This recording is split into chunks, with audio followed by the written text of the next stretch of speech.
4 o'clock. I'll call the Parks and Recreation Committee meeting to order. Please stand for the pledge of allegiance. I pledge allegiance to the flag of the United States of America and to the republic for which it stands, one nation, under God, indivisible, with liberty and justice for all. Roll call, please. Ermeling. Here. Sararo. Here. Easter. Here. Sleater. Here. Pedro. Yep. Members are present. Approval of minutes of the previous meeting, June 22nd, 2026. What's your pleasure? Move to approve. Motion by Lewis, Second. second by Easter. On the question, all in favor signify by saying aye. Aye. Opposed, so carried. Okay, public comments. I have several. Here I'm going to start out with Kenneth Nezzi. Hodges. How are you?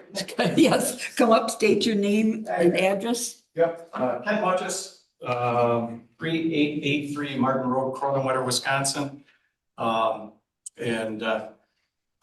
know a variety of you up here, but I just wanted to come and speak in regards to the farmers market, only because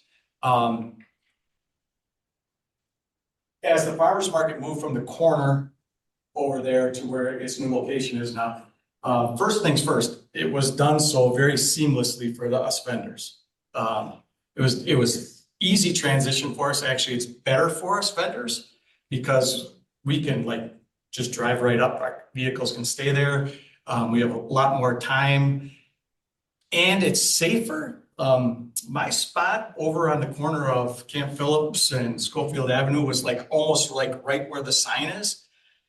I would say, not exaggerating, in the 2+ years that I was there, there were 4 to 5 vehicles up on the curb, trying to avoid accidents. The fire trucks coming from the east into that intersection, people slamming on the brakes, that type of thing. It was very unnerving. I actually thought the move was good in regards to safety for the actual people there. I understand there's some concerns, and that's why I wanted to come. Is I've got to the point where I'm almost tired of the negative. If you look at Wassa promotes their farmers market. They want it to be really good. They have the River Walk Farmers Market. They have the 400 block stuff there. They use it as a tool to get people to come there. And their actual farmers market that's down there by Fern Island down there, I'll be honest with you, I sell there. It's not that great. Weston could easily make theirs far better than what's there. It could be a tool for the community. It should be a tool for the community. And I know where some vendors are coming from because Tuesday sales are for us are down, but Saturday sales are up. I don't know. I don't really recall a lot of you walking through the market there, but Saturdays are super busy with the baseball and softball tournaments. And there was a line this last weekend waiting for coffee to be done for the people at the baseball tournament. So my thought process for you, or my advice for you, is to try to stop the negative feed that's out there right now. You have a really good farmers market. Renee has done a really good job for you guys. Invest in the farmers market, make it better. Don't get rid of all these negative things that are out there. Invest in it, make it better. If there's a problem, fix it. Come up with a solution, because I don't know where you would go. I've heard a variety of things. I've heard everything from back to where the Weston Municipal Center used to be, to here, to out at Mockmiller. The farmers markets that are successful are the ones that are in that spot for a long period of time. Those are the ones that are super successful, not the ones that move from here to here to here to here. They keep moving all over the place. Those are the ones that just aren't successful. You're going to have to wind it down. Sure. Well, with that is my point. it should be a positive part of your community, not a negative part. If you guys can vote or do whatever you got today, if you just invest in it by saying, hey, we're gonna, it's not just good for next year, it's good for the next 5 years, that would take a lot of the negativeness right off the plate. But, well, thank you very much. That's my opinion. I actually have to go back to work, so I stopped here, and so thank you very much for your time. You have my phone number if you have questions. Thank you. Thank you. Antoinette Case? Okay. State your name and address, please. My full name is Antoinette Case. Many of you know me by Tony. I am the owner-operator of Danny's Gyros at the Weston Farmers Market, and we were at the previous location for 9 years and have now obviously relocated to the current location. I'm here very briefly to do a little before and after synopsis is what I see as a vendor, as the strong suits of the new location versus the old one, as well as the difficulties we are facing, and we faced at both locations. Obviously, visibility at the old location was far superior. You were at the intersection of two major corners. That visibility came with a price. I've heard complaints that accessing the new market is difficult. It is, but there happens to be in the major construction zone, which is during a fairly limited period of time moving forward. What are we talking, 3 weeks? A lot of that access issue, because of the roundabout going in, is going to self-resolve. And those people that are being nostalgic about how easy it was to get in and out of the old location never tried to make a left turn. Okay, as an individual who pulls a trailer with a truck, I can assure you that many times I only made right turns because I knew better. And I was stuck behind the backup in the parking lot at Dunkin's 6 to 10 cars deep because somebody had to make that left. We all know that driver, okay? Accessibility at this one will be far superior once the construction is done. You've got cones and you've got barricades and you've got all such sorts of things going on. The other issue with accessibility that I constantly hear in complaints about is there's no parking. When we originally heard the move to Trinity, my first thought were, crap, there's not gonna be any parking. I was a parking party pooper. I am totally 180 again, changed on that. When the overflow parking was put in and promoted. And the one thing I will say about the surveys, they were taken in the infancy of this new market. They were done too early. Many people did not recognize there was overflow parking. I had people come up to me in our stand and say, there's no parking here. Are you aware there's overflow parking? Well, I saw the sign. Well, if you saw the sign, you could have tried overflow parking. And to this day, I still have people come up and say, I couldn't find parking. I have literally walked from serving a sandwich out to overflow parking, and I can testify to the fact I could have done figure eights with a semi in the overflow parking area. Yeah. So there is overflow parking readily available, most certainly on Tuesdays and the vast majority of Saturdays, with possible exception, it does tighten up on ballpark Saturdays. You know, the turning days. So accessibility. The second accessibility I'd like to address is those who have ambulatory issues, wheelchairs and walkers. That helped get resolved when in the overflow area, some additional handicap spots were put in, and granted they're designated handicap spots, but they are there. I think we are dealing not with an issue of location in Kennedy Park, but an issue of surface. Surface can be dealt with, much as the individual before me said, by improving the market. There are some things you could do with surface. Gravel, look at limited paving. We have a layout that works. Renee and Pam did a fantastic job with the layout. It works. And once again, kudos to Renee. She had to move the equivalent of a small city, give it a layout and do it on short notice. That's not an easy thing to do, as well as help make sure the infrastructure was there.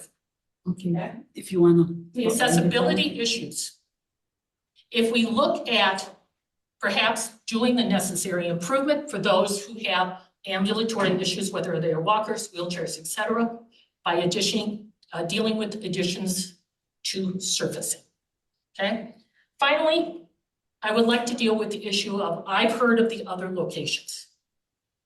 I understood, this is before my time at the market, prior to 10 years ago, when it moved from the old Village Hall to the Duncan location, I'm gonna call it Duncan, okay? That was because of poor sales.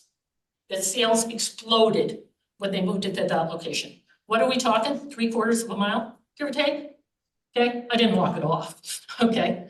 3/4 of a mile.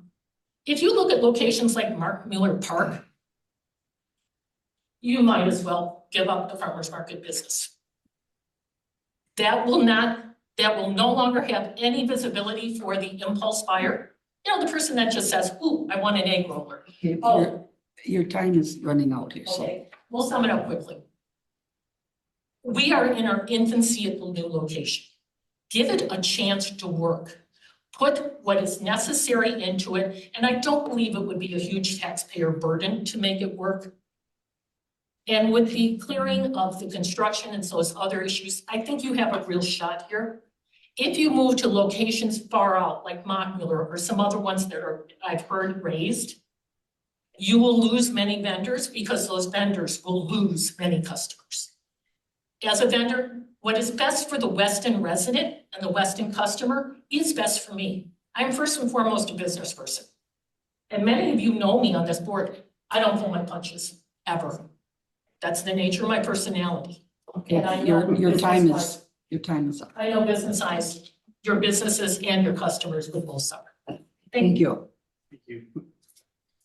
Okay, Brian Tremmel. Okay. He wasn't sure if he wanted to. You weren't sure if you wanted to speak or not. Okay. Hi, my name is Brian Trowell. I'm hearing impaired, so it's kind of hard for me to come to these. Okay, you want to We live state right your, across the street from Kennedy Park, right across from where the farmer's market is. My wife's family's owned the house since 1970. My wife and I bought it a couple of years ago. I've been in this area since 1982. But whatever's happening there right now, I love the farmer's market. We go all the time. We went when it was over here, we go. I think it's a great thing for the community. But they're just wrecking the whole park. Now you have people driving, more so the baseball than the farmer's market. Obviously, they're parking there because that's what they have to do. I work Friday, Saturday, Sunday, so I don't get to witness it all firsthand, but I was off this Sunday. That whole baseball tournament, I feel it looked like a demo derby track out there. People driving back and forth on the park, UTVs loaded with people. We can't get away with that. Who's supposed to monitor that? I mean, obviously there should be cameras or something up there looking at this. I love the park. I don't want to see it destroyed, but I don't want to look at a big mud hole all across my front window. And now, since we put porta potties up, now all of a sudden we're developing a homeless population there. Every night, there's 3-4 guys that come and they're sleeping in the dugouts or wherever because now we put facilities for them. Which is a shame the town's got to come to that, but I just don't know where to turn or to bring my concerns, so I came here. Like I said, it's hard for me to hear if we're talking back and forth. But that's all. I'm sure somebody's had to complain because I've talked to enough of my neighbors about it. And I don't want to see the park get destroyed. I want to see something that we can come up with that works for everyone. Thank you. Thank you. thank you. That's all I have. All right, and Jim Pensinel? Thank you, Madam Chair. Good evening, Jim Pensinel, 503 Weston. First, I'd like to ask the minutes are corrected. I delivered a letter as a matter of public comment last month to this committee. I was unable to make it for public comment period as the unreasonable 4 p.m. start time that this body insists to meet at didn't work for me. I handed that comment to the committee at the end of the meeting and asked for it to be included in the record. It never made it there. So I will formally present another copy while on camera in front of God and everyone. And I would ask the chair to read this comment into the record so it does not get conveniently lost again. On tonight's agenda, there's a discussion of the Kennedy Park Capital Campaign, which is currently an MOU, Memorandum of Understanding, entered into by the Friends of Kennedy Park and Village of Weston. It highlights the responsibilities of each party. The Friends of Kennedy Park are tasked with conducting a fundraising campaign to raise funds for the project, organizing and tracking all donations, and donations over $500 will be recognized with signage. To date, when you exclude the 2 large contributions from the Ragex family, Maryline and Steel, only $105,950 has been raised over a 3-year period. The reporting has not shown actual expenses or receipts. There have been 2 marketing firms hired, and both have stepped away due to non-engagement by the Friends Group. Multiple committee members who were heavily involved in this project have stepped down and ceased to actively assist in the effort. At this pace, the Friends of Kennedy Park will not achieve the fundraising goal required to complete the park build-out for hundreds of years.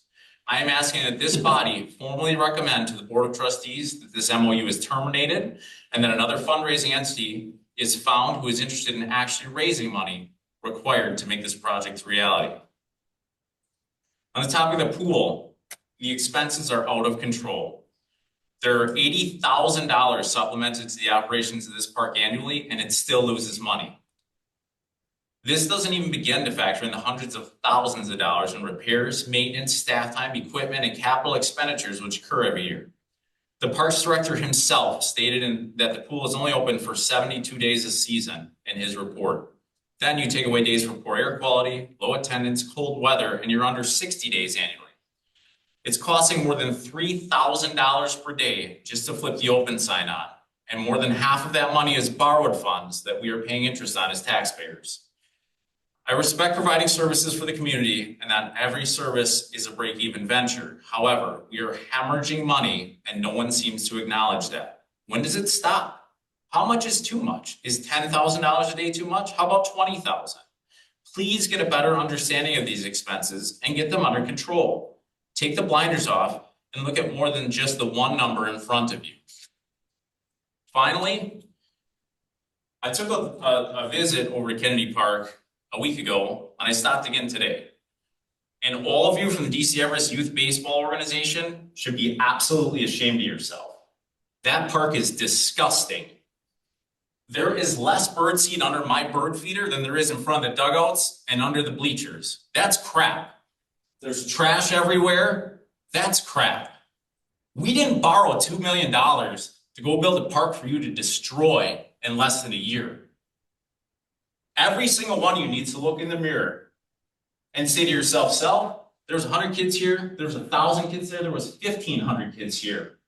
And I had zero discipline in my body. Madam Chair, please note that he should be addressing the body, Yes. not individuals in the No. crowd. I had zero discipline in my body to walk around and ensure that my group took care. They didn't take care of the park. And then no one held them accountable. Look at the 400 block. When they hold their organization, the following morning, you don't even see a folded blade of grass. And there's way more people there. There's chairs, there's bands, there's music, there's drinking, there's all kinds of stuff going on. You don't see a bird seed, you don't see trash. It's crystal clear clean. Fix it. This is an embarrassment. This is disgusting. Thank you.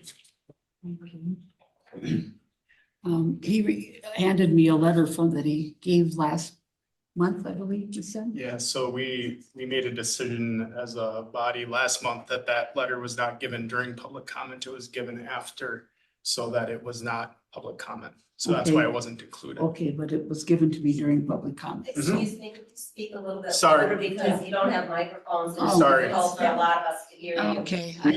I'm just explaining to her because she wasn't here during Especially that the meeting. gentleman is hard to. Yep. Okay, We- I turned mine on now, so. We did not include that as public comment last month because it was not given during public comment. It was given afterward.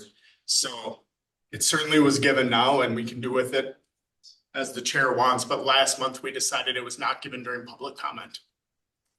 Right. It says, good evening, Jim Pensinel, 5002 Arrow Street. I see on the agenda this evening for discussion and action regarding mowing and trimming. I think this is an excellent thing. We are having this discussion. However, it is nearly impossible for Parks Committee to make educated recommendation on anything without real data to back up their decisions. Things which need to be provided are total capital investment in equipment required to cut the grass, annual fuel costs the last 5 years, Annual maintenance costs the last 5 years, actual cost of personnel to include benefit package, fringe benefits, the last 5 years, a detailed list of all areas mowed, exactly which personnel and equipment is required to mow and maintain each area, the time commit required to maintain each area. When I say every piece of equipment, I mean every mower, rake, blower, weed edger, trailer bagger, spare sets of blades, sprayer, everything. Then a prioritization list of what areas are mowed when they are mowed and what the priorities are currently. Is an area mowed daily, weekly, bi-weekly, etc.? Then we can make an accurate assessment of what our current costs to mow are based on current practice. Next, a request for proposals should be prepared to see what the cost would be if this service was contracted versus being done in-house. This RFP should be broken down by area or frequency responsibilities so that it can be determined if this service to the community is better provided by an outside vendor done in-house. From the outside looking in, I'm going to venture a guess that none of the data I am asking for actually exists. There is no real schedule. There is no real pulse on the cost of any of this. Current practice is just to replace equipment every 10 years, fix it when it is broken, but fuel it in when it's empty and send the crew out to mow. There is not a profitable business in the world who would choose to operate in this manner. We need to start being more thorough throughout the entire village and making data-backed decisions. Flying by the seat of our pants and doing what we have always done is simply not sustainable. It is not 1996 anymore. There are almost 0 places still in business who operate the same way they did 30 years ago without making changes and still profitable. The village of Weston needs to start evolving, and it's going to take a mountain of work to make it happen. I am asking this body to task department heads to start putting in that work to increase the efficiencies and awareness of operations. I know we already run lean, but to say there is nowhere that we can improve is a living in a fantasy land. I look forward to hearing if this recommendation is taken into consideration by this body, or if the words fall on deaf ears as they generally do.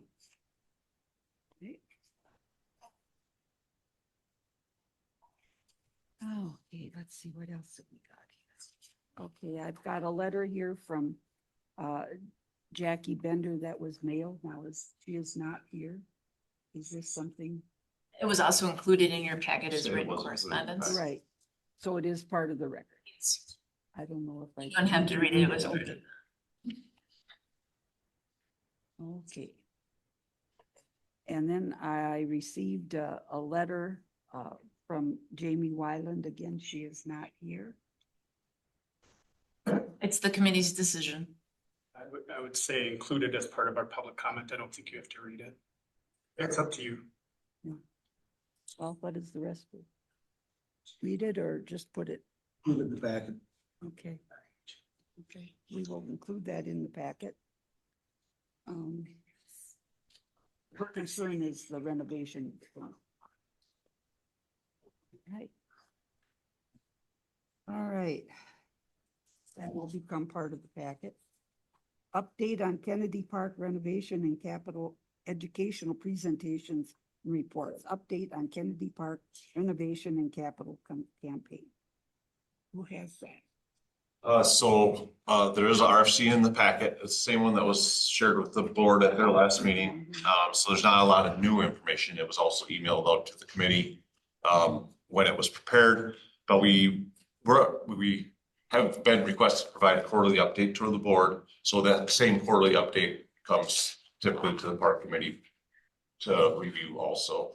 And if there's any new information that we could add, we did get an update regarding the tournament over the weekend, how many teams they had, how many games, et cetera, over 3 days. And there is a representative here from Friends of Kennedy Park Everest Youth Baseball, if you have any questions as far as that. Or Jimmy, if you want to come up, if there's anything you want to say or add to what was in the packet. Yeah, if you'd like. Jimmy Olafson, 5503 Winding Creek Drive, Weston. We had a great weekend, and I just wanted to make sure that I was here today. Say thank you to the board for the support. Thank you to the Parks Department for all the work they put in. A number of you were there this weekend, just tons and tons of people, huge amount of positive comments. The fields, the organization, huge thanks to the hundreds of people that put time into this weekend. It was a great weekend for baseball. No rain delays for us. It was a little warm, but it certainly could be seen, with the pool passes being used at the pool, being around the city. You could see families and teams out at restaurants, at gas stations. I heard a great comment about bricks. There's like our whole team went over to. Do you guys know how awesome that place is? So just a great turnout for the entire weekend. Again, I can't stop saying enough about the positive comments that we've had on our social media directly from the teams, the coaches talking about they love coming to the area, people that have grown up in the Wausau area. The coach from DeForest is from Weston. He is so ecstatic about coming back here every year, about how similar our programs are and how proud he is that our area has been able to take these steps forward. So just want to make sure that those positive comments keep rising to the top to this group to make sure that you guys understand what it means to us in our organization. Any questions on the weekend? I know some of you were there this weekend. Sean was around helping around all weekend as well. Comments or questions from the group at all? I do have a comment regarding the swim passes. So for both tournaments this year, Everest Youth Baseball bought swim passes to the Aquatic Center for all the teams. The first tournament, we didn't keep track of the usage, but they handed out 288 season passes, which they purchased. To day passes, yes, not season passes. I was just gonna say, wow, that's pretty good. So 12 per team. They had 14 teams. 24 teams. But over the weekend, 156 past 288 were used. Just 52 on Sunday, which I was impressed with because we don't open till 1 and the final game started at 2. So I'm like, is either teams that lost in the morning that went to the pool at 1 or the teams that played at 2 went afterwards because we were till 7. So it was quite busy and I saw a lot of baseball teams, players, parents in the facility Saturday, especially was like super crazy. And then Sunday also, so. And teams from far away too. I mean, when you have a noon game on a Sunday, you usually want to hightail it back home, but I saw the entire Madison, West Madison team was at the pool. Lots of teams from outside the area, from Superior to Madison to Waukesha. So, a very good showing for our tournament this weekend. Again, lots of great comments about the farmers market as well. Our tournament goers love having those options over there. And, we could say it probably, we take a hit at our concession stand, but that's a great option for us to have on Saturday. And the teams coming, we let them know ahead of time about parking, and they were very, very excited to be able to walk around the farmers market, get fresh produce. Instead of feeding their kid a burger between games, they were able to get some berries and other things at the farmers market. So they were very excited about that. Any other questions or comments?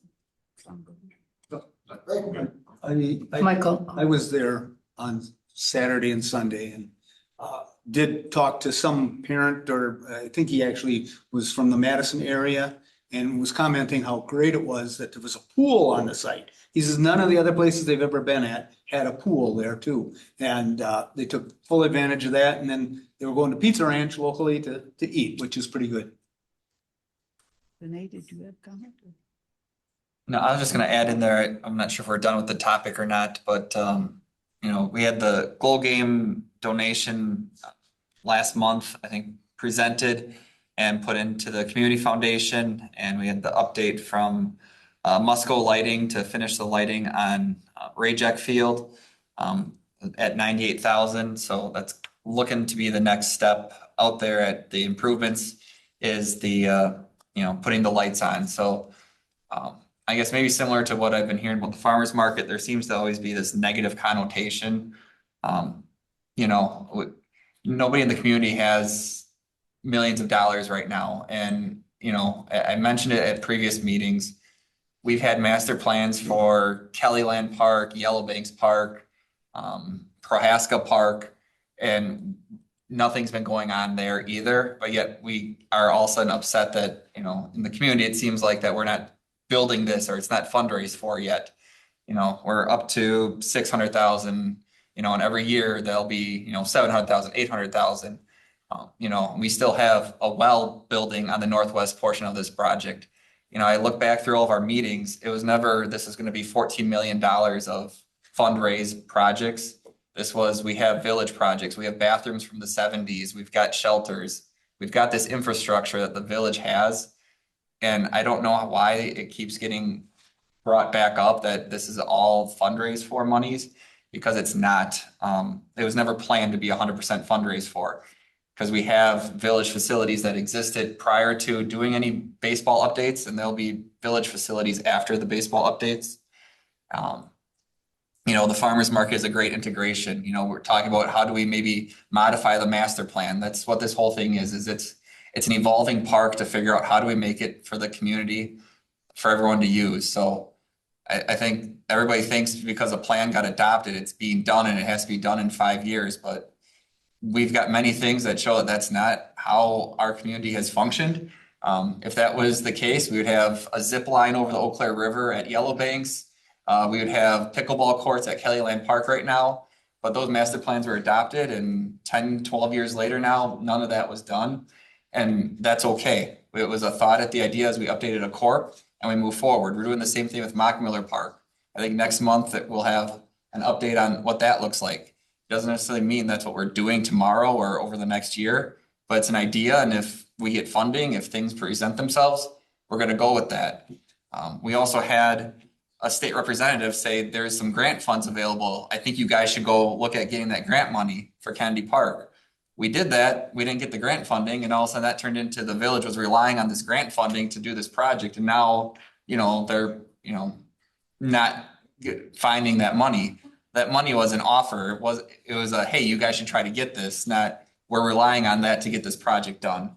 So I don't know how we get that narrative back out there, but it gets really hard when you're trying to talk to people to donate money and as you're trying to fundraise and get funds provided.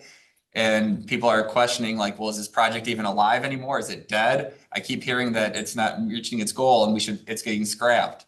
So that becomes a really hard public perception to battle. So I guess that's just one that I think just to keep in mind. I mean, we had an MOU that got adopted at the end of 2024, it looked like. So we're a year and a half into having a fundraising MOU and we've raised $600,000 plus. I don't think that's so bad after a year and a half. Our timelines keep getting put out there and I don't know, we've never adopted an actual timeline, so I'm done. Well, thank you, because you made comments that I have made comments to different ones, but yours was much more thorough. My question would be, you were saying about the lights. Do we have all of the funds for the lights? Yeah, so the community foundation balance is 103,000. The quote from Musco to finish the install is 98,000. So. Okay, I just wanted to verify that. And generally the youth groups do a fall donation after the season wraps up and they have all their revenues and expenses. So I think, was it September, October, usually, baseball, softball gives another, probably between the two, somewhere in the $40,000 to $50,000 range, I would guess. So that fund will keep building rebuilding itself. Okay, anybody else have any comments or questions? I don't have anything else for Jimmy, but I do have some comments. I don't want to make you keep standing there for that. A good comment that was brought up earlier was in discussion about the 400 block in Wausau and what that means to the city of Wausau and the greater area. And I think it's also a good example, although I don't know the specific history of that project. I do know it took a long time to create the 400 block. It took investment in purchasing a lot of buildings in the downtown area to tear down, and it took a lot of imagination to see what that space could be instead of just a series of buildings in the downtown area. And it took a lot of time to fundraise the money that was necessary to create that green space. And then it took more time to create a stage there and what that's done for that space. So I think from what I've heard in the past, it took, teens, if not 20 years for that whole project to be completed. Again, I'm speaking in generals because I don't know the specific history, but I think we need to have the imagination of what this park could mean for our community as a whole. For Weston, we've already seen signs of that with what we're starting with the farmers market, with concert off the square. Who knows where this could go with that park. But for me, it's an important investment. It's just how we invest in it and what we do as a community to invest in it and how we get there that we need to decide. So I think it's fair for people to ask for, like, this park is ours. It's in great shape right now. Nothing crazy is going on. We have time. We can figure things out. Investments have been made already, which people can question those, and I respect that. And we'll decide where we go from here. And I look forward to hearing the feedback on those decisions and where we go from here, and how we fund that, whether it's as a community or fundraising or whatever. And I would also say if anybody else wants to get involved in fundraising, first off, they can reach out to the friends and get involved. They can look into sponsoring however they want, whether it's as a private donor or a business. Anybody can donate. It doesn't have to be from the friends. If you want to be part of this project, reach out and on how you can help. So that's all I got. Okay, thank you. Right, item 8, update on possible Eau Claire River Trail benches project. So we had an individual come in at the last month's meeting, and we just want to give you an update that staff met with Caitlin to go over what her idea was, because she was just here for public comment back in June. So to a little bit more map out what her thoughts were and what her plan was. And really, I know that we commented pretty much on everything that has been done so far, but she's actually doesn't want to oversee the project. She would love for school or somebody to undertake that and then get students involved in that. And then also use local artists too. I mean, not just necessarily students, but see if we can get somebody that would champion that project, and then move it forward. So Jamie has reached out to a couple of different administrators and a couple different communities that do this currently. Anago and Appleton, I believe. Stevens Point is completely different, kind of how they do theirs. And then Caitlin was going to work on like mapping out the locations of the garbage cans and benches.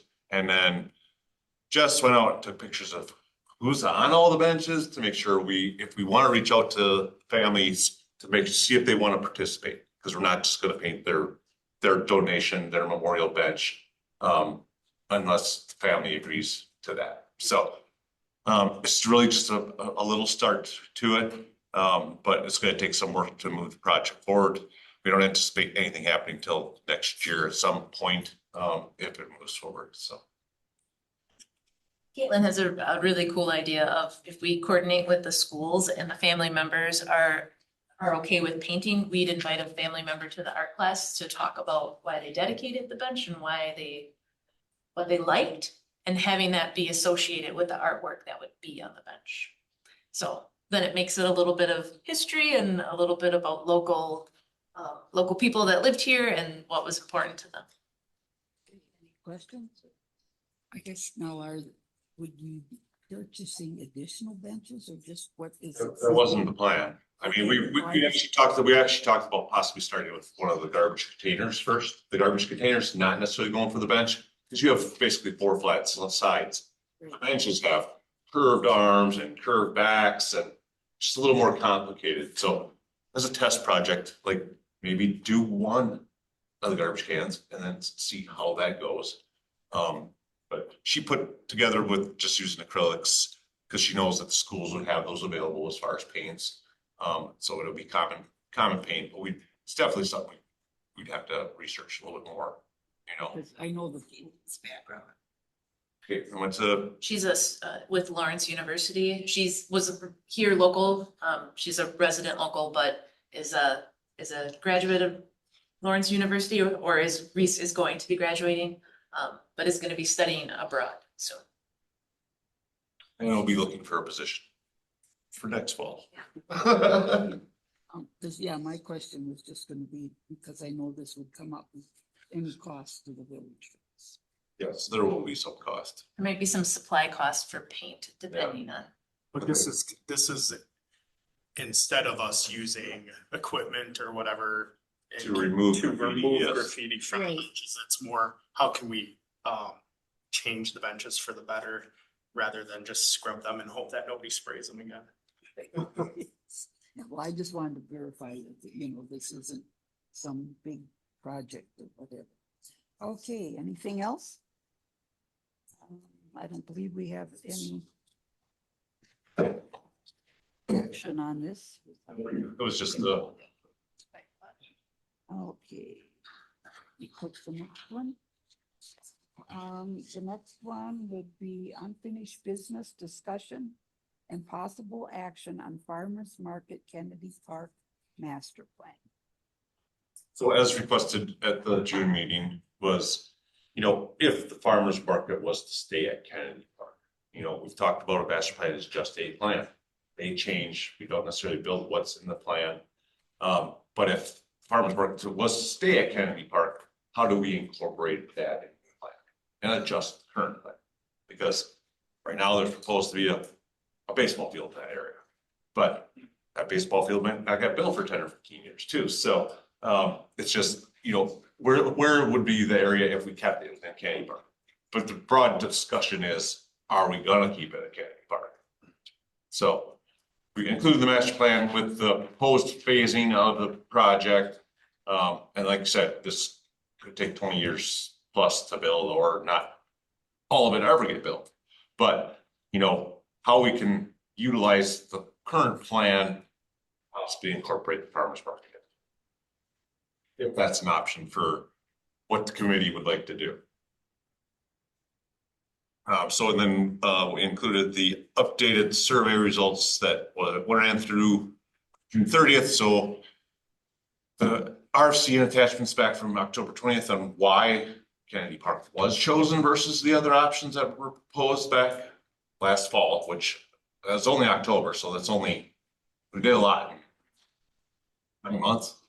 And then the minutes that were taken, the RFC with attachments from the June 15th, 2026 board meeting, the master plan, the survey results, and then the written comment that you all will receive in the packet too from Jackie Becker. So.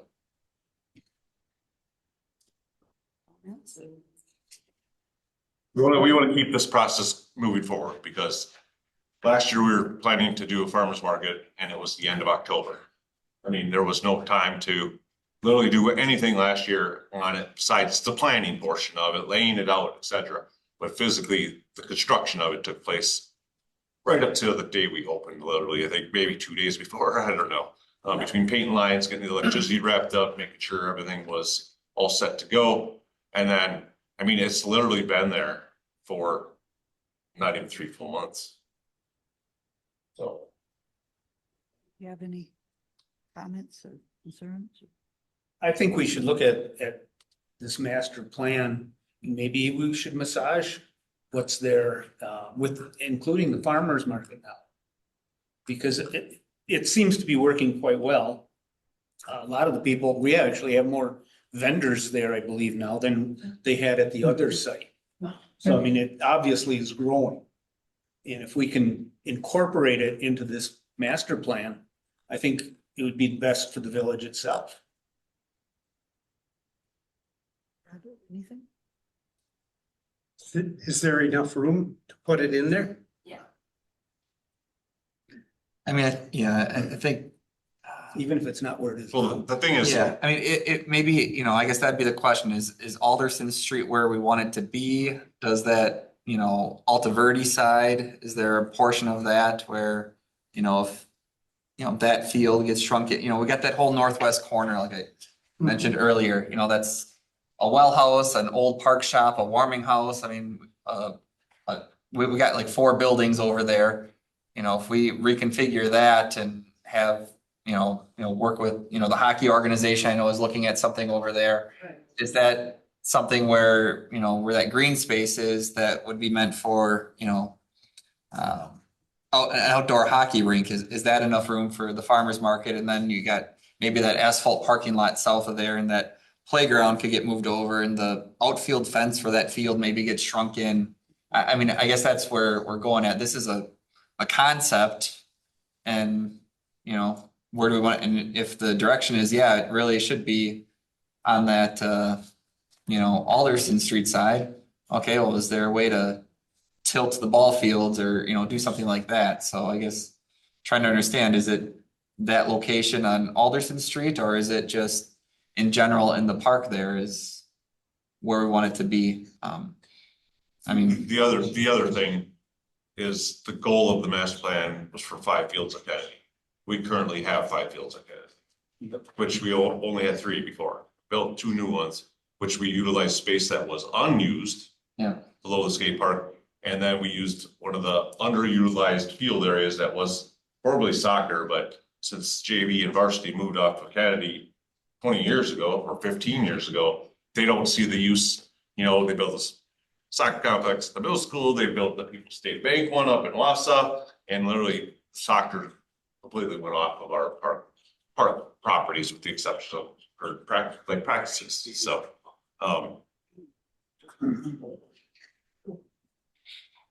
Well, that's what my question was, did we really need that many ballparks? well, the other part though that I didn't fail to mention was the goal was to get 2 of the large fields. We have 4 small fields and 1 large one right now. I mean, the goal would be to have another large one. And the way the current master plan shows, we could fit 2, but like Michael said, there's, like he said, can you turn a field? Can we modify it? You know. Because I know a lot of people have mentioned about Continental Park and it might work as far as setup and whatever. I won't even get into whether parking is correct or whatever. But that just to me would not work at all because if people weren't going to the one where the old municipal center is because it was too far out. Yeah, I mean, They're never gonna go to that one. I think Barb and Roger were on the committee when we met with the pickleball groups and Right. I mean, they're dedicated to their sport, like they're totally dedicated to it. And they said it was too far to travel. Right. I mean, and I actually ran the numbers this morning. Spockmuller is our most popular park. So I looked at the revenues for rentals, yes, for rentals. Yes. But for rentals, for park shelter rentals, and it accounts for almost half of our revenue in park reservations. It was just like $1,738 of the just over 4,000 we did so far in park reservations for the year. So there would be no more Saturday reservations at Lockmiller if the Farmers Park was there. It just would not be able to accommodate. Right now, at least we have the separation of the Farmers Park over here and you still have Kennedy Shelter. The only time we blocked Kennedy Shelter was tournament weekend and Farmers Market. Because we knew that the shelter parking lot would not have any capacity if you had Farmers Market going and a baseball tournament. But that's 3 weekends of the year. So. So what do you think? Is there any direction or any comment? I mean, and we also included in the packet is the other sites we've looked at. So well, 7 and 8, site here, the previous location, square footage area. I mean, I commented again to Renee this morning because I'm like, gosh, is that thing just growing? Like the amount of vendors there. And if anybody was there this weekend, it is crazy how many vendors are there. We never had that many over there. And the other part is, none of the vendors are parking in the parking lot. Over here, you had 10 businesses, all the employees are parking in the parking lot. You had all the vendors parking in the parking lot because they didn't have room for their vehicles.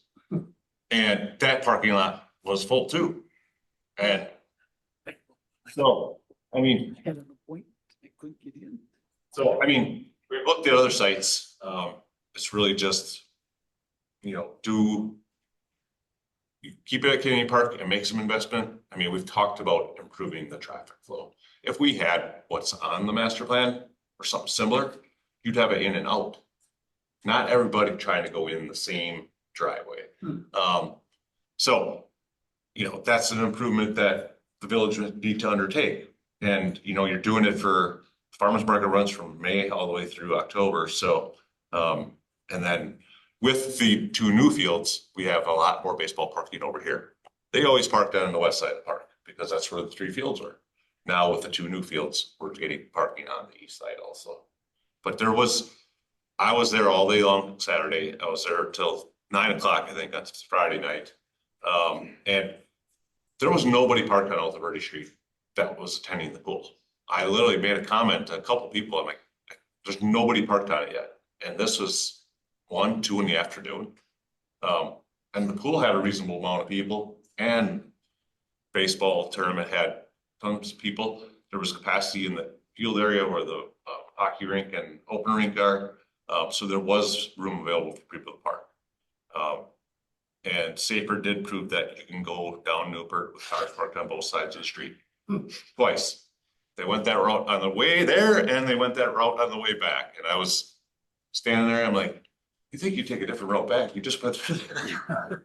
But the truck did fit. They had heavy rescue and ambulance that went through there.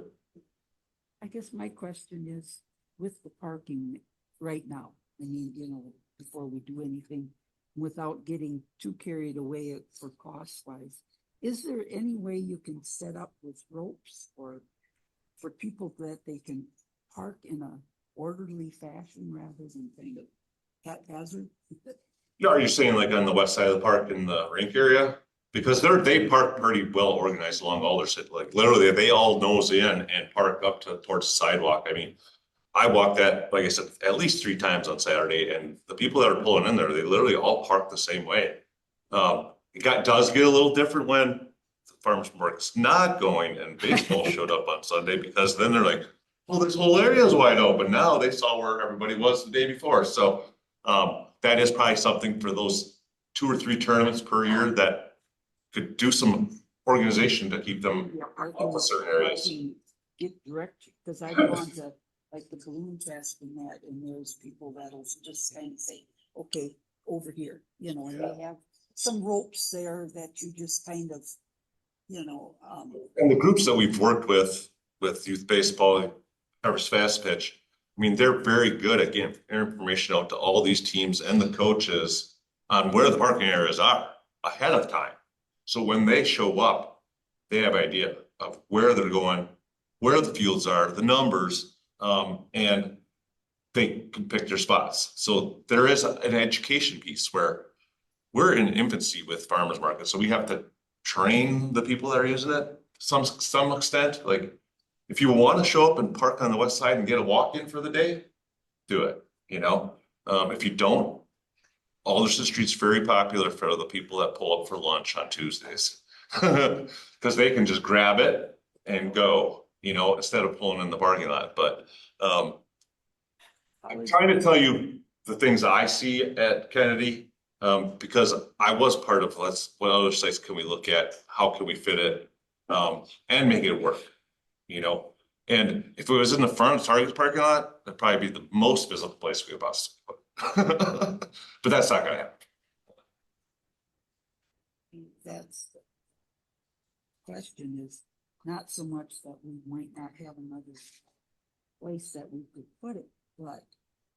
Will we have a market if it's not there? Right. And I guess my concern, just thought was if there was some way we could kind of organize the parking a little bit. It's not destroying the grass, is it? Oh, the grass is definitely, I mean, if you have a yard right now, your grass is destroyed Right. for the most part.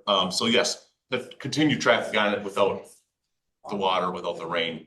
It is seeing the wear, but it's holding up quite well. The worst area is where they pull in, but otherwise, where people are walking still grass, where they park. And we've talked about some modifications that we could do relatively easy just to have like that circular in and out. Because we do have the shelter parking lot there. So, it could be just a small driveway entry road that connects the two parking lots to get people in and out. So you're not all trying to go in one location.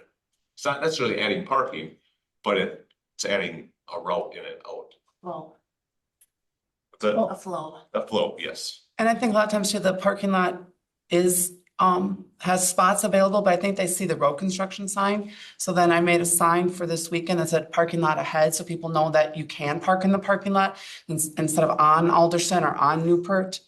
Because I think they see road closed and I don't think they realize that they can get to that parking lot. And then when we designed the parking lot, we did angle parking instead of, so people can just back out and go instead of Right. this person backing out and this person backing out. And Well, that's what I had noticed some time back, that some of the parking was a little haphazard, but I was down to the tournaments a couple of times over the weekend, and I always was able to park in that parking lot by the skateboard park because people are leaving and people are coming, but people just don't want to pull into the parking lot to look for a parking spot. When they can park out on the street, they're gonna park there.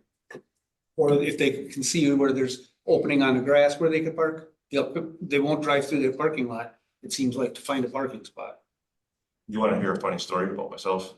So me going back and forth all weekend, I parked in 4 different locations at Kennedy Park. Sometimes when I went to leave, I was like, where did I park this time? Because I parked in the skate park parking lot. I parked in the field where the rink is. I parked over at the south end of the pool, and I'm like, where did I park the last time I got here? you're too young for that. Okay, anything else on that? I would just say that at this point, I'm supportive of us continuing with the farmer's market at Kennedy Park. I don't think we have a good alternative. I think we evaluated all the alternatives that were presented last year, and none of them were very viable. Obviously, the old spot along Camp Phillips was a good spot, but we don't own it. We don't have control over that. And to continue to debate about that location is wasted energy because we don't own it. And we didn't choose the future of that location. So I think Kennedy Park is our current spot. My concern is how much we invest in it and where we go from here. I think similar to how baseball has put a lot of effort into the future of their future at the park. It would be interesting to see how the farmers market invests in that future and what opportunities they have. I don't know what kind of funding exists within the farmers market. But I guess that's something I would like to hear about as to how that could be used for some of the improvements. I certainly don't expect them to pay for like parking lot improvements or things like that, but maybe some of the site improvements specific to the farmers market. we did do all the electrical. Okay, That came out, all that money came out of the farmer's market fees that the vendors get that's charged. a great example of how that could be used moving forward. So I And they guess. did the gazebo, anything that we've done, like nothing has ever come from a taxpayer dollar for the farmer's market. When we had like a shelter, anything like Benches, tables. benches, yeah. Like when we had our, like the canopies and stuff, We still have that. yeah, all that's come from their fees. What about all the maintenance? Who pays for that? Maintenance of what? Okay, we're not, On the lawnmower? excuse me, It would get mowed whether the farmer's market was there or not. Renee. Yeah. Talk to the board. Oh, I'm sorry. So, yeah, that's just my point. Like, yeah, there's certain improvements that have to be made to that park regardless, that may or may not come from our tax dollars. And what we do with that is something we'll have to discuss. But I guess from my perspective, I would like to see us continue at this site, figure out for sure where we would like this to continue at, so that if we do decide to make improvements, where those improvements are going to exist and how we're gonna pay for them. But ultimately, I think it's working with the limited improvements that we've made. We've seen, I mean, you can go to some of our neighboring farmers market that exist in gravel parking lots and people make it work. I don't think it's great, but people make it work. So I personally would love to see it improved and become a bigger thing, but I understand we have limited dollars to make that happen. So Right, because right now, like Renee was saying, that the funds that we're improving have come actually from. Yep. That there's no tax from the farmers market. There's no tax dollar funding for this. Okay, so, so I guess there is, if you want to make a Yeah, recommendation. I mean, do you have a recommendation to continue the Kennedy Park? I will make a motion that we continue with the farmers market at Kennedy Park. And staff, I guess, Options for funding and research opportunities for funding and improvements that are needed for that spot.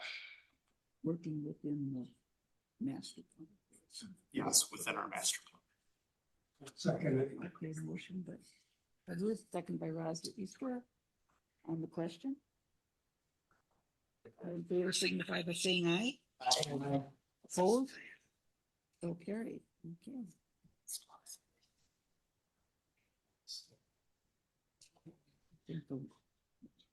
New business, discussion and possible action on Eau Claire River Water Trail. So there is a RFC in the packet, and Dan Higginbotham is here specifically to talk about some possible options for maintenance and funding for improvements, maintenance on the water trail, so the river itself. We have 3 launches now in Weston, and by installing these launches, we're obviously promoting the use of the river, but the river has its own ideas. So, we know there's trees down in the river. Dan was able to get 2 of them removed this spring. That should help that back channel. Now the water's pretty low again. But just, what we would like to do or look at in the future. And I think Dan can speak to more than what I know of what he's gonna talk about, but so. And is Tim gonna participate in this too? Tim will come up too, you know me. Tim's probably much better at speaking than I am, but I'll take my crack at it. Hopefully you all enjoyed some of our local restaurants running out of food because of the horseshoe tournament. That's some great stories there. Anyway, I'm Tim White. I live at 309 3rd Street, North 3rd Street, Wausau. And Dan Higginbotham, 2625 Northwestern Ave. Wausau, Weston. Anyway, something, I guess, completely different, a little bit from what you have been discussing, because what you're discussing are more like organized sport activities, obviously with the baseball, and what we have is we have a passion for the river, myself specifically, and Tim can provide some of the data as far as the usage is concerned. And even though we don't have the flashy baseball tournaments as far as number of people, there's still, over the course of the year, there's still a lot of users on the river. And the people that have been coming to Wausau, I mean, specifically we don't have too many users of the river, but we have a lot of outdoor recreational users. And I think that's, even though they're kind of a silent minority, I think that's a lot of what is fueling maybe some of the food shortages at some of the local restaurants. I think that was horseshoes. But I mean, every one of our guests, go and eat dinner at the restaurants, and a lot of them kayak, a lot of them bicycle. They go and hike the local trails. They go down and shop at Third Street, and they really enjoy the Wausau area. but getting back to the river, the river is obviously a park, if you will. It's a parkway. I mean, and it's something that flows naturally and doesn't require a lot of maintenance, kind of out of sight, out of mind until it's not. And for the most part, there's a group of probably 8 or 10 of us who maintain the river, except when we can't. Like this spring, we had right now the river's at 80 cubic feet per second, and this spring was at 4,000 cubic feet per second, and being sandy banks, it undercuts banks, and trees fall in that we are incapable of handling, just from a volunteer standpoint. So we always look for funding and for some of those things, and we don't have, we hope that within a year or so, we have actually a friends group that does some fundraising and can kind of stand on our own. And that's our goal. For the Eau Claire River. Yes, for the Eau Claire River. And to piggyback on what Dan is talking about, if we zoom out a little bit, big picture, it's very rare for an area to have a confluence of 3 rivers. We have the Wisconsin River, the Eau Claire River, and the Big Rib River that flow into Lake Wausau. That's very rare to have. We know that, like what Dan was saying, we know our data shows that at least 58% of all of our visitors do at least 2 forms of outdoor rec while they're here. So they're not just, they may paddle, but they also will bike or they'll hike, they'll do that. And we know that 65% of all of our county residents in Marathon County do outdoor rec as well. So anytime it always starts with a visit, right? If we improve some of the more sustainable, low funding types of things like our parks, compared to building, huge buildings, we know that that's a great investment for both the locals and for visitors because they use multiple things. And so I can give you some data on things first or whenever you want. So we were able to take a look at the data of, the Great Pinery Heritage Waterway, if you know, it's 108 mile, basically it's Wisconsin River. And we're saying the Pinery Waterway starts here and ends here. We have signage, we have 30 launches. Communities have been really great about putting in, accessible launches. You have 2 as well for the Eau Claire River. It's a beautiful paddle up and down on the Eau Claire River. Last year, we were able to track 97,000 paddlers on the Great Pinery Heritage Waterway, which last year became a national park trail waterway, 20 miles of it. And our plan is to have the Eau Claire and the Big Rib River also become state water trails, and then co-join it to be national trails as well with the National Park Service. So when you denote a trail, right, and when you get the national parks involved, which is the most trusted federal brand of all federal brands, which is great, what happens is it's a lot easier to brand and get national status for co-joining rivers as well. And so that's the plan that, we're really kind of working on developing these types of things in the destination. Last year, I think we tracked about, 5,000 paddlers on the Eau Claire River itself. And these are people that spent at least 2 hours in the destination. That's not including local paddlers. Last year alone on the national trail in Wisconsin, we did 91,000. We're looking at over 110,000 paddlers that brought an economic benefit of at least $2 to $4 million because they're here paddling, doing it all summer long, right? So then when we brand and market a convergence, right? 3 national trails all converging into one, just like the very fact that we've been marketing this area as 2 national trails, the Pinery Water Trail and the Ice Age Trail, which is a national hiking trail now, and 1 base camp, this whole thing that, we're this place where you can eat and drink and rest and have fun with other things. That marketing will benefit the Eau Claire River and Weston as well. And so the way-making signage that we can put up, the small little improvements that we can make on the Eau Claire River are gonna benefit Weston in a lot of ways. So people are coming to this area to paddle and do outdoor rec. And a lot of them like to stay in hotels. They don't all like to camp, just, you know. Yeah. And so what we're looking for is a little bit of I don't know if there's a line item budget in your park budget for the river at all, or if you'd be willing to do something like that.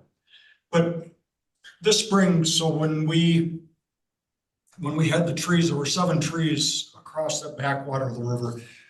The river, just below Yellow Banks, if you've been on it, if you kind of go straight ahead, what looks like it should be downriver, right now there's no water in it. It's that little backwater that goes to the left will soon become the main river. But right now it's taken the majority of the water, and it's because of the curve in that backwater, it's very susceptible to the high current and undercut and the trees falling in. Luckily, the trees are in the village park, so we don't have an angry landowner saying, well, you can't remove the trees or you can't disturb the area. So we had Sean's cooperation to come in and do what he had to do with the gas main, and we were able to get the trees out. Marathon County Parks Foundation gave us $600, and we're getting $600 from the room tax to cover that. But it's kind of uncomfortable having to ask those folks for the money when it's being a parkway. It seems like it'd be something that would be a Weston, maybe not responsibility, but can enhance the overall both visitor and local experience. So maybe a small amount of money could be set aside for future events. The city of Schofield has paid $3,750 to an outside organization this year for tree clearing in their portion of the river. And 2 years ago, they paid $6,400 to the same organization. But we're not looking for huge money. We're looking for a couple $1,000s set aside for emergency purposes. And then the other thing that I'd like to bring up is, I know that Sean and the park department is cut very thin as far as their time is concerned, but the ADA launch is unusable right now just because of, I don't want to really say a design flaw, but every time when you build something, there's always going to be checklists. And I think one of the checklists on the parking lot is that the drainage isn't working quite the way it should. So it's washing out the ADA accessibility portion of the access to the river. Water's going, sheet draining across the parking lot and wiping out. Yeah, we actually discussed it. We've got to do a little. We actually discussed it again this morning too. That's like on top of our priority list now to get that We've got to done. do just a little bit different thing there, but just like like to let you know and like to include this as far as budget time is concerned next year. In the past, the village has also paid for river cleanup, like we've contracted a company and we did we had that company do the cleanup. I don't know what the cost of that was, but it was around 12 grand. Yeah. Yeah. That was already. That was like in 1996 or something. No. It was when we had Administrator Guild here. 2016, I think it was, around 16 was when it was done. Understanding the river changes every year, but like Schofield, we also have, we have in the past also contracted and done that. You said the other $600 is coming from room tax. Whose room tax? We've applied to visit Wausau. Okay, so you'll be coming to our tourism commission in the future. Okay. So yeah, it'll be coming from the village. Okay, to the village. To the village. Do paddlers pay a fee?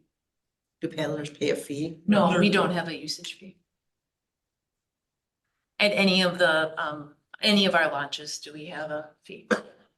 Yeah, it's something that, it's probably a good idea to be thinking about it as far as, a combination of maybe village and county use fee for people Or just boat, the boat landings do that.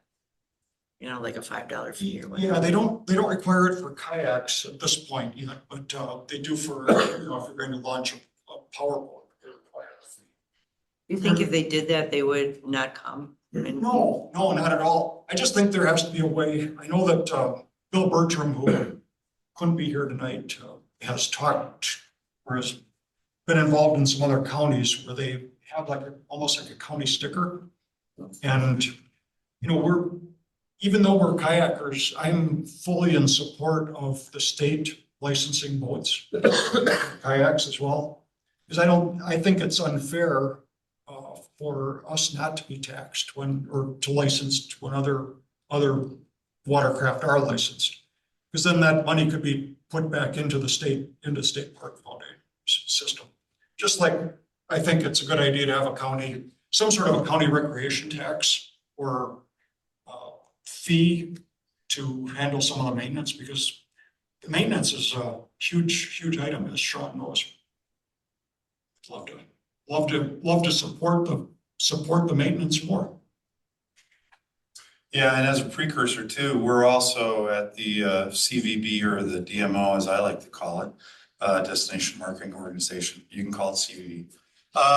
We are taking the Sports Authority and transitioning it into what it looks like to be the Northwoods Sports and Outdoor Rec Alliance, which will be money raise, and it will step into these kinds of things to be able to help every kind of outdoor rec and sports opportunity in Marathon County. So You'll be a member, so you'll pay like a membership.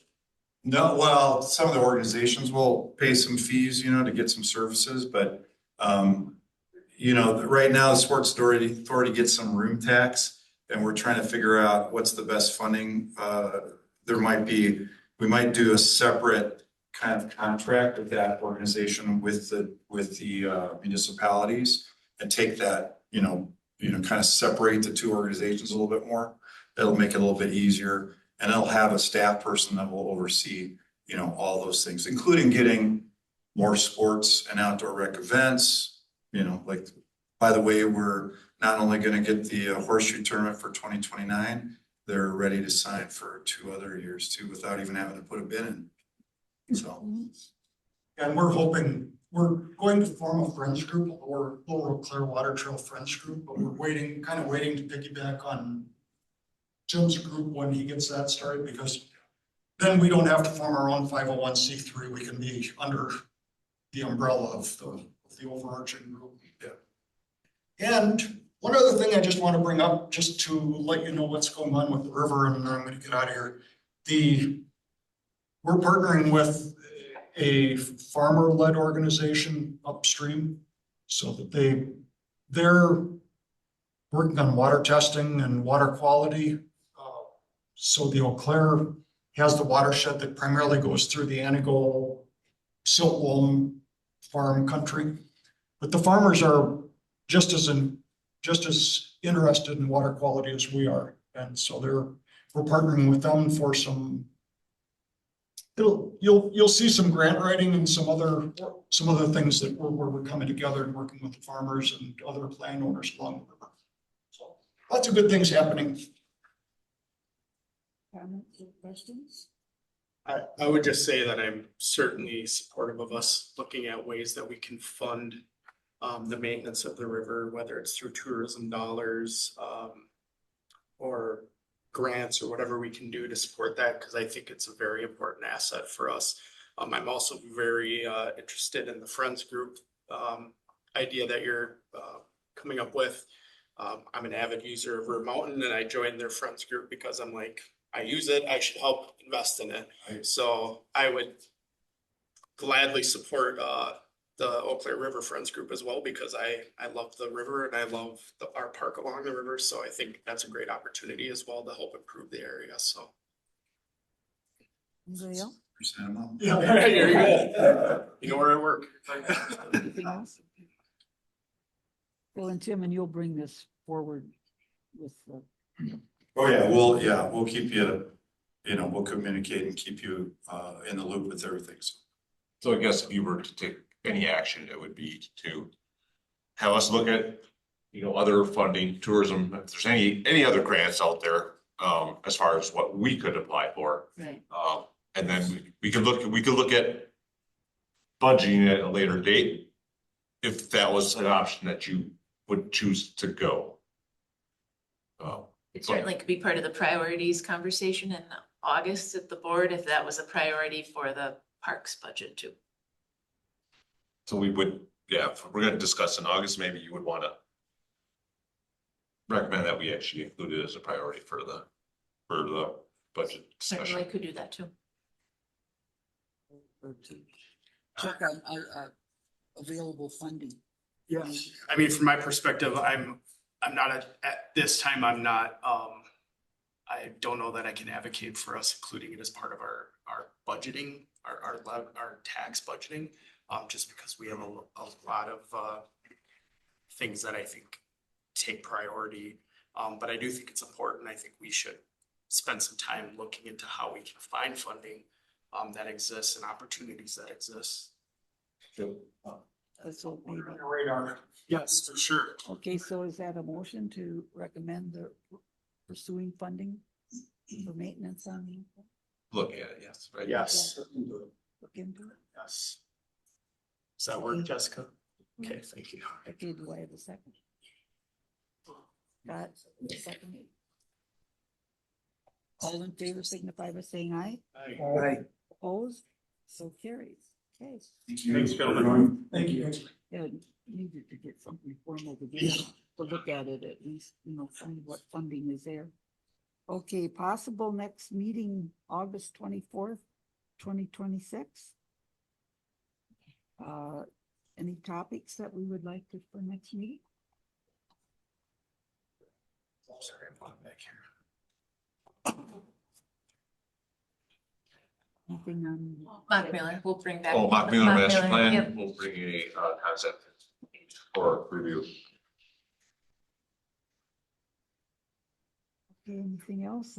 It's too early as far as giving us any update of what you found on Kennedy Park for parking or whatever. So, Yeah, we can bring it back as we have stuff. okay. Remarks from staff? I did have my monthly in the packet. But if you have any questions about that, I really don't have anything additional to add at this point. The only question I would have is, I guess, what time do we spend as a Parks Department in cleaning up the Kennedy Park ball diamonds after a tournament? Like, what's our? So we typically do all of our parks, garbage and restrooms every Monday, Friday, and then we also do them before shelter rentals, on days that there's rentals. So additional cleanup today, I would say there wasn't much because I did notice somebody there bright and early this morning, beat me there, and I was there before 7, emptying the remaining garbage bags, putting them in a rolling cart. And I'm like, who is that out there? I didn't recognize the person, but I'm assuming they're with baseball because literally they're carrying bags from the Weston field across the park to the rolling carts to make sure that all the garbage got emptied. You may find a few things that we do, but that's normal. Like nothing, I don't think excessive, but I didn't physically do it this morning either. But I was there bright and early. I saw these people, on them doing cleanup and appreciate that they do that because there are some groups that don't, I was gonna say, is there an expectation that anybody that runs our facilities cleans them? Typically not. That's why we factor in that we clean them before the use and we clean them after the use. Because they don't necessarily have sometimes the facilities to get rid of all the garbage either. Because we have a monster group at Kennedy on Saturday. 150 plus people. Yes, we have a dumpster out there, but after Saturday's group, it was well over half full. That was Mock Miller. At Mock Miller, sorry. What did I say? Oh, that was Mock Miller. And then we had another rental on Sunday. So sometimes we have to physically load the garbage in a truck and take it to a different dumpster. Just because they are popular. So. Isn't our rake that we bought for the turf then break up the seeds? So for turf maintenance, we do have a groomer that also does pickup. So it picks up the debris and there's screens in there and we can set the size of the debris that it catches. So like this spring of the year, we did all of the loose grass cleanup, leaves, all that with that art groomer. So they do have posted signs to some extent, and we've talked about, you know, limiting seeds for the players because we don't want on the turf. So, I mean, and that is a recommendation from the turf company from most places that you don't because of the debris, obviously. And that's definitely a baseball thing. But I'm an avid grandma baseball goer. I have grandsons that are on travel teams. And there's very few parks that allow seeds. And there are big signs. And I think it's because of the cleanup. So I mean, I don't think that would be, I mean, that's something we should really look into if that's an issue. Because it's not, it wouldn't be just here, it's everywhere. I mean, it's usually out of the top 5. It's at least number 2 or 3, no seeds, you know. What's number 1? Well, no metal cleats on artificial turf, I think is number 1. That's number 1. Yeah, I didn't understand the seeds. See, I'm waiting. So sunflower seeds is, I mean, I was at a tournament this spring over in Minnesota. They have a whole tower full of seeds they're selling, and you know, it's a beautiful facility. I mean, a lot of facilities you go to, they sell it. I mean, I know there's ones out there that don't, like, I you think know, it's getting more and more as they get more fancier facilities. that they want. I would think if we got the artificial, it's not, we should have a sign up saying, it's a law. I need to stop talking. I don't want to rush you. There's a meeting at 5:30. Right, that's what I was going here. Okay, It's my fault. okay, remarks from committee members. Anyone? Okay. Announcements? We should announce Pam as our new member. I'm sorry, we should have. Okay, I. Got a lot to learn here. Yeah, I did send her a welcome email today. Oh. Just before the meeting, I was upstairs, which includes our corp, Kennedy Park Master Plan, Cohasset Master Plan, Lower Eau Claire River Trail Plan. If there's other documents you want to see, are you fine? No, I had a lot of reading before this one. Well, what I sent you tonight, you'll have plenty more. I'm sorry, I didn't, Read it all at one time. I didn't realize this was before. I'm back again. I was on it and then was off, now I'm back. One other announcement, final acoustic series concert tomorrow night at Lockmiller Park, 6:30 to 8. There's a duo tomorrow night, and I'm gonna forget it again. Don't look at me, I'm sorry, but the food. And the food truck is Tro. Tomorrow night. Okay, so motion to adjourn. Moved. Second. By Scott. All in favor, signify by saying aye. Aye. We are adjourned at 5:27.